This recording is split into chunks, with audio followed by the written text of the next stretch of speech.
Shalom teman-teman, mari sore hari ini kita mau datang sama Tuhan. Kita mau sembah Allah kita yang hidup, Allah kita yang besar.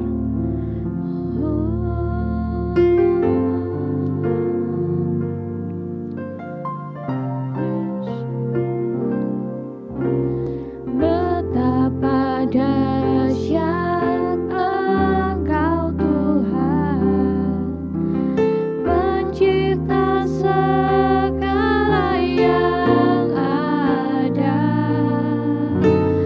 dulu sekarang sampai selamanya. Hanya Engkau Tuhan, tak terselah mimpi pikiranmu,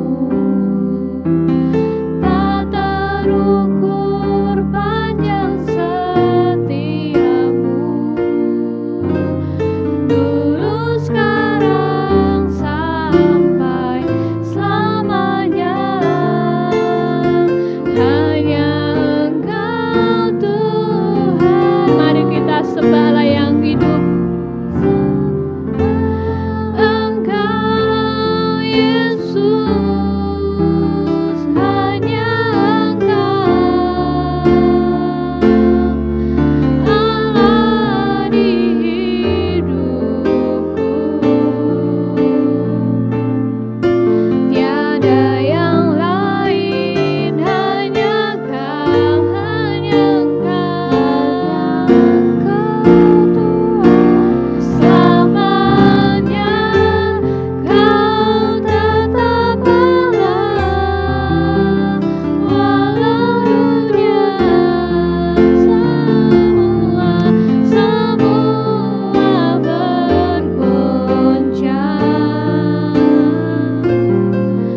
tak tergoyahkan Kau tetap Allah, Kau Allah yang dahsyat.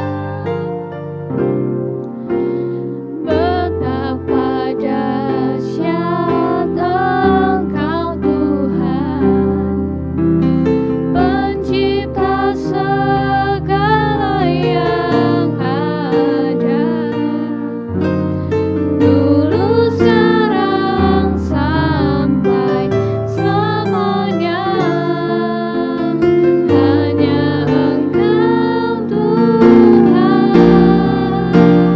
tak terselami pikiranmu, tak terukur panjang setiamu, dulu sekarang sampai selamanya. Hanya Engkau Tuhan, ku sembah Engkau Yesus, hanya Engkau Allah di hidupku. Tiada yang lain, hanya Kau, hanya Engkau Tuhan.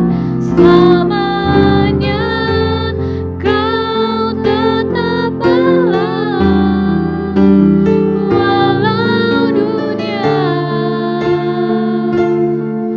semua bergoncang, tak tergoyahkan Kau tetap Allah. Mari kita sembah Tuhan, ku sembah Engkau Yesus, hanya Engkau Allah di hidupku. Tiada yang lain, hanya Kau, hanya Engkau Tuhan.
kasih Tuhan.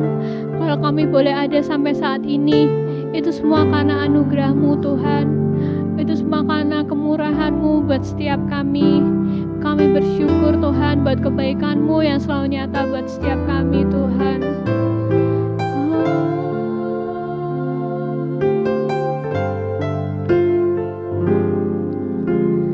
Kau hiasi kehidupanku dengan kemurahan-Mu. Kau rancangkan masa depanku penuh dengan harapan.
pribadi kami Tuhan. Tidak ada yang tersembunyi bagimu Tuhan. Engkau mengerti, Engkau mengetahui setiap isi hati kami.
Kami bersyukur Tuhan buat sore hari ini.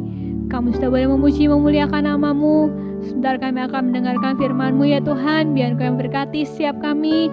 Biar firman-Mu Tuhan boleh tertanam dalam hati kami. Boleh menjadi berkat buat setiap kami.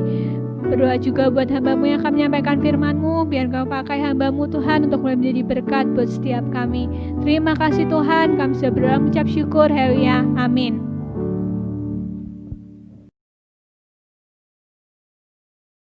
Shalom. Nah, kita bersyukur teman-teman kalau walaupun kita belajar kebenaran firman Tuhan dari ibadah online, tapi biarlah kita mempersiapkan hati yang terbaik supaya benar-benar firman ini jadi satu kekuatan buat hidup kita. Amin. Kita mau belajar sama-sama firman Tuhan sore hari ini tentang menantikan Tuhan. Kita lihat ayatnya di dalam Yesaya 40. Ayatnya yang ke-31. Yesaya 40 ayatnya yang ke-31. Saya bacakan, tetapi orang-orang yang menanti-nantikan Tuhan mendapat kekuatan baru.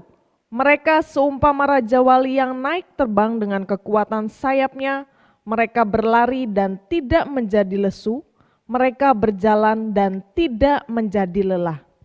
Nah, satu ayat ini jadi satu ayat juga yang menjadi satu kekuatan buat hidup saya secara pribadi teman-teman. Karena waktu kita di dalam percobaan, di dalam satu kesesakan, di sini Tuhan menjanjikan satu kekuatan baru. Nah, kita mau belajar sama-sama, belajar menantikan Tuhan itu seperti apa. Tadi dikatakan, tetapi orang yang menanti-nantikan Tuhan mendapat kekuatan baru.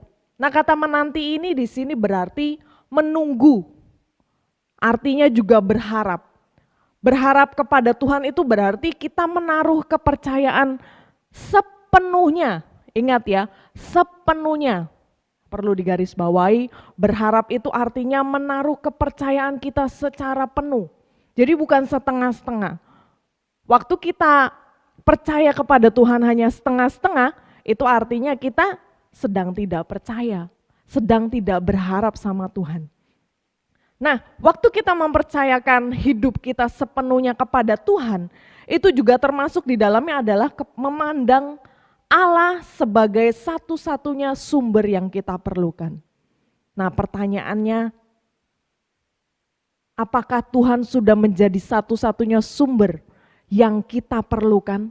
Atau waktu kita menghadapi badai apapun, mungkin kita mendapat pencobaan, siapa yang kita cari? Sumber mana yang kita cari? Cari teman dulu kah?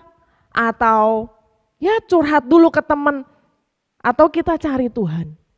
Nah, itu yang akan membedakan kita. Artinya menanti-nantikan Tuhan itu seperti itu. Kata menanti-nantikan Tuhan juga dari akar katanya dalam bahasa aslinya itu mengikat bersama. Artinya mengikat bersama itu ya seperti ini ya, misalnya kayak gini diikat. Nah, itu bersama, akhirnya jadi satu. Nah, waktu kita menanti-nantikan Tuhan, itu berarti kita sedang diikat bersama Tuhan. Waktu kita diikat sama Tuhan artinya kita gak bebas, benar? Gak bebasnya tapi dalam artian yang baik. Tidak bebas untuk melakukan dosa. Waktu kita menantikan Tuhan artinya kita sedang bersama dengan Tuhan, mengikat. Kalau saya boleh analogikan, mungkin itu adalah hal yang dikatakan mengikat bersama itu seperti suami istri gitu ya. Waktu menikah diikat dengan perjanjian Tuhan. Waktu diikat artinya ya sudah bersama. Belajar bersama, menantikan bersama, ya segala sesuatunya bersama gitu. Akan terasa nanti kalau kalian-kalian yang sudah menikah, waktu mungkin ditinggal suami, pasti menantikan gitu loh. Kapan ya suami pulang? Kapan ya anak saya pulang? Nah, itu artinya mengikat bersama. Nah, kita mau belajar sama-sama hari ini janji Tuhan, janji yang akan kita terima waktu kita menanti-nantikan Tuhan tuh apa? Ingat, ada janji yang akan kita terima. 3 hal yang akan kita bahas sore hari ini. Yang pertama, janji yang akan diterima dari orang yang menanti-nantikan Tuhan adalah yang pertama, dia mendapat kekuatan yang baru. Nah, ini yang akan memberikan kesegaran di tengah kelelahan penderitaan yang kita alami. Siapa sih manusia, siapa sih orang di dunia ini yang tidak pernah mengalami satu masalah? Saya sering katakan, setiap orang hidup pasti mengalami masalah.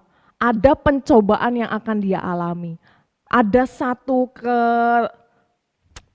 keterpurukan begitu ya, yang akan dia alami.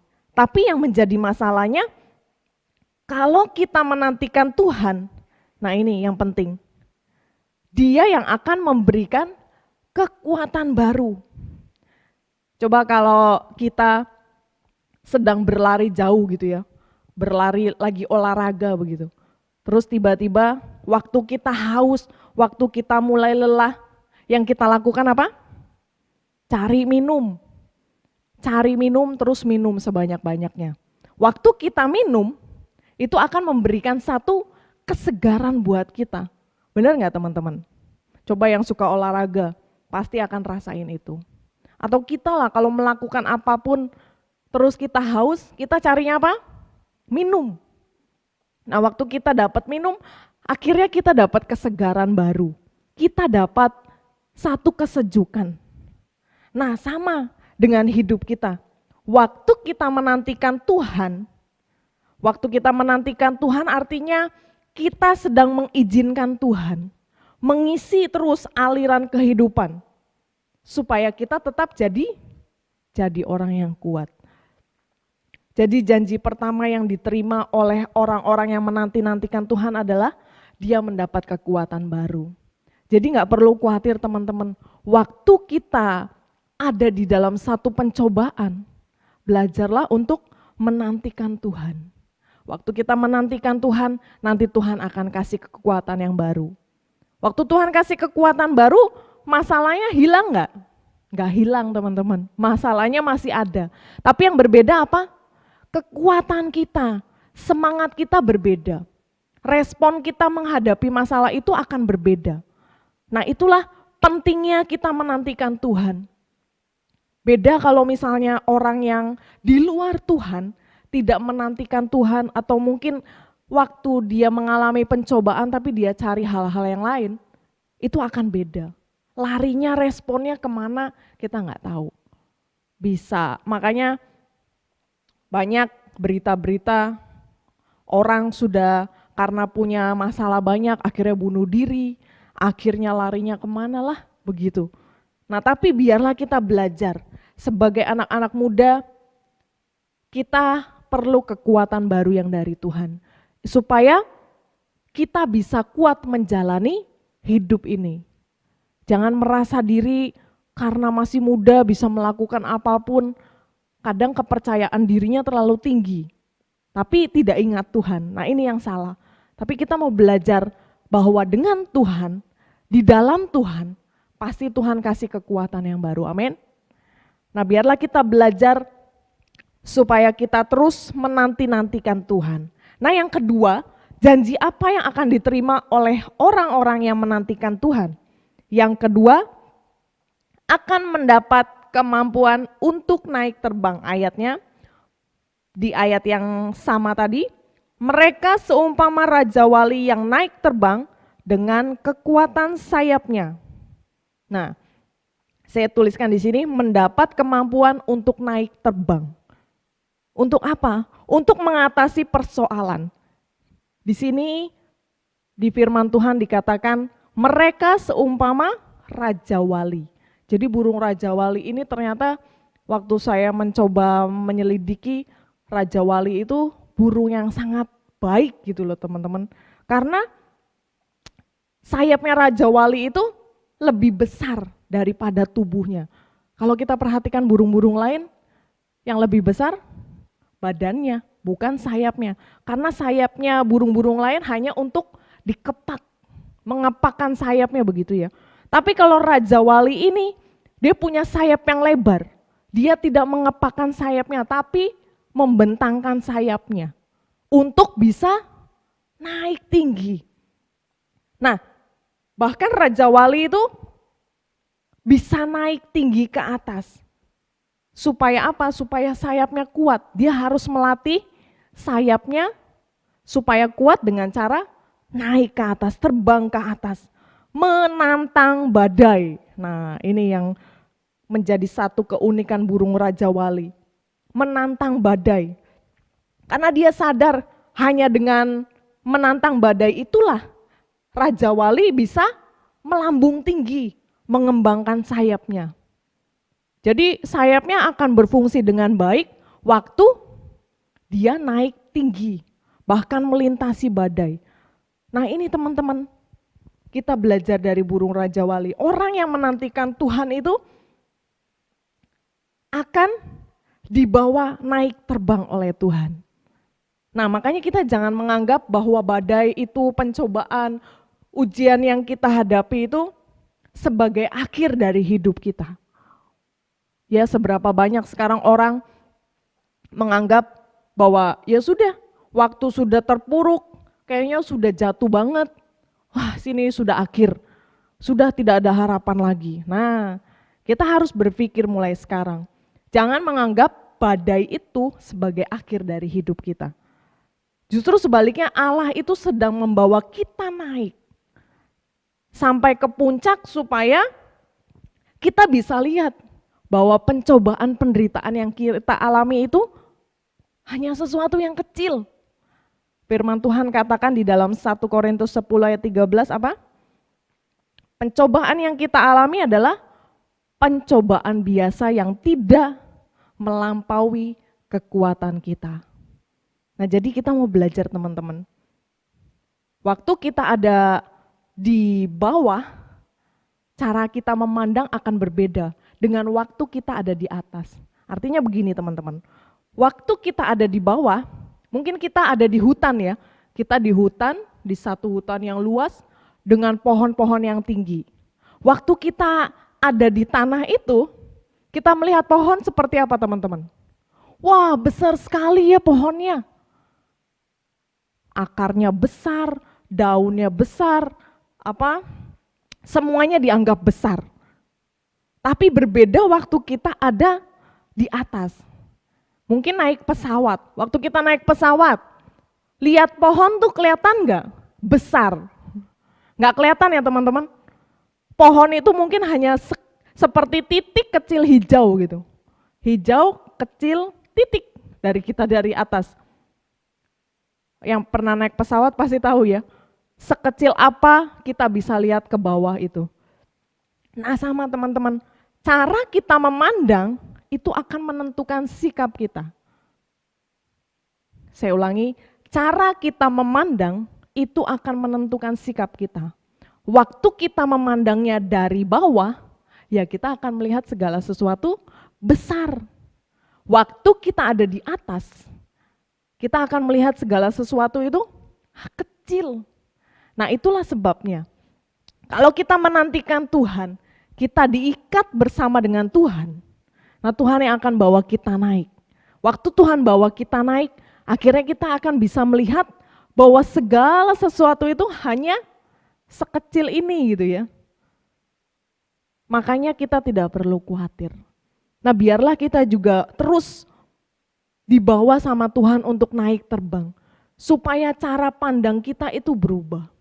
Supaya sikap kita pun berubah terhadap satu persoalan, terhadap badai hidup yang sedang kita alami. Saya nggak tahu apa yang sedang kita alami masing-masing ini, tapi biarlah ini jadi satu kekuatan buat kita untuk terus naik terbang tinggi. Siapa yang bawa? Tuhan.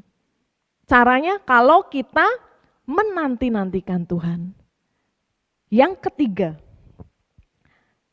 ayatnya yang bagian terakhir, mereka berlari dan tidak menjadi lesu, mereka berjalan dan tidak menjadi lelah.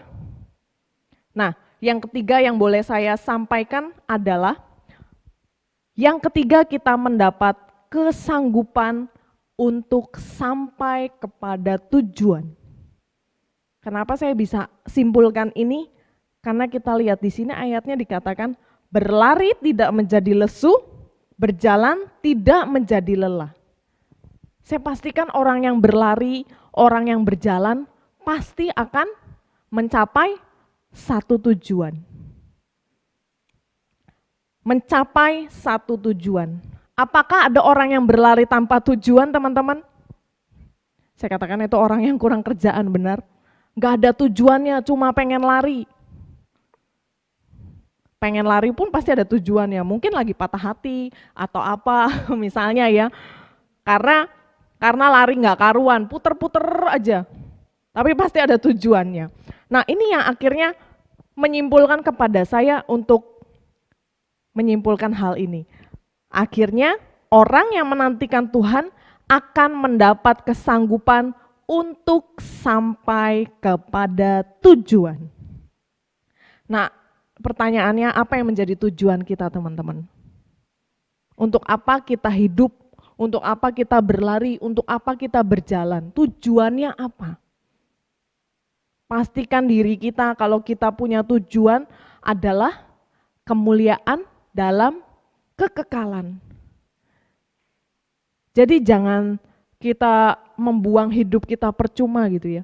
Kalau kita nggak punya tujuan sampai kepada kekekalan. Percuma, saya katakan percuma gitu. Sia-sia kita hidup kalau kita tidak punya tujuannya pada kekekalan. Nah, ini yang akan membedakan antara orang yang menantikan Tuhan dan yang tidak menantikan Tuhan. Nah, kenapa sebabnya banyak orang yang ketika perjalanan hidupnya tiba-tiba di tengah berhenti, di tengah jalan berhenti. Karena mereka apa?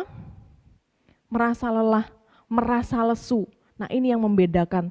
Kalau orang yang menantikan Tuhan, percaya di sini dikatakan firman Tuhan dengan jelas, berlari tidak menjadi lesu, berjalan tidak menjadi lelah.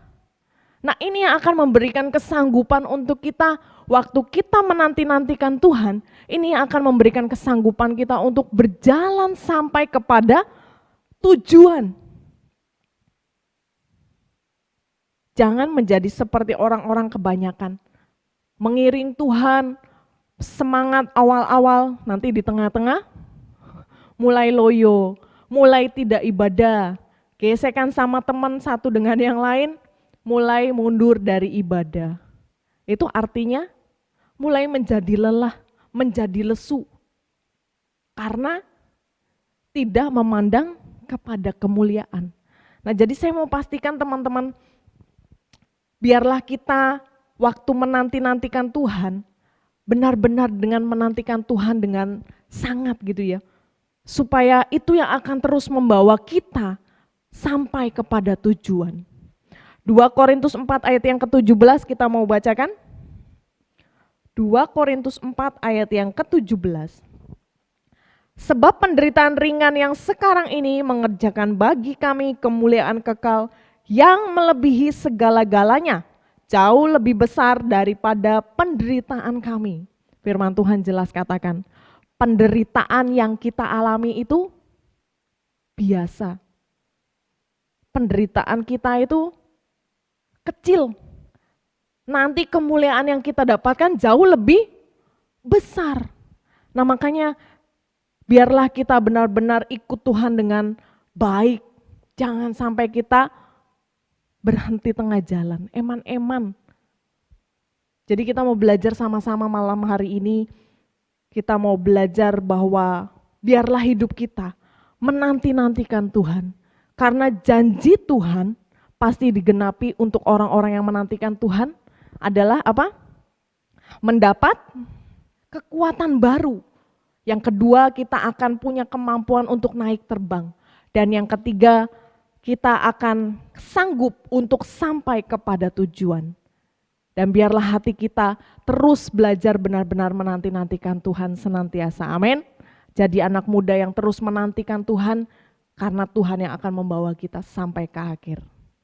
Amin. Mari kita mau berdoa.